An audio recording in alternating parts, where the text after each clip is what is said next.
Hi, everybody. This is Silvio Canto in Dallas, Texas on Monday, March the 17th, and welcome to our video commentary.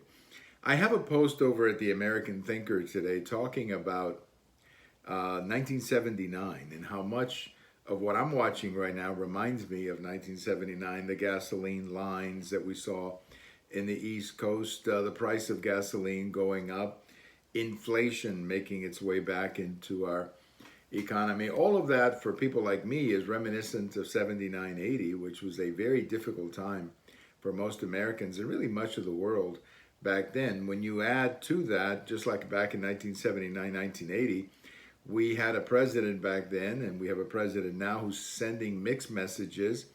You're certainly seeing that in this conflict between Israel and Hamas. So overall, you kind of get the feeling that no one's in control, which is what we had back in 1979, 1980.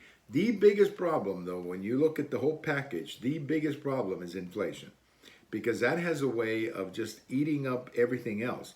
You know, if gasoline goes up, well, the price of tomato goes up, the price of lettuce goes up, because all of these things have to be transported in a truck using some kind of fossil fuel, be it diesel or regular gasoline. And that just has a devastating impact on your economy, particularly on small businesses, because they simply cannot increase wages or increase prices to pay the wages. And it just becomes almost like a self-destructive behavior that destroys your entire economy. So the Biden White House is going to have to take that into consideration the next time they want to propose one of these major spending packages. In fact, I hope that there are some Democrats out there who are willing to say, you know what, we need to put the spending on the side here for a while. Stop spending money, stop with all these programs, and let's just digest what we now have.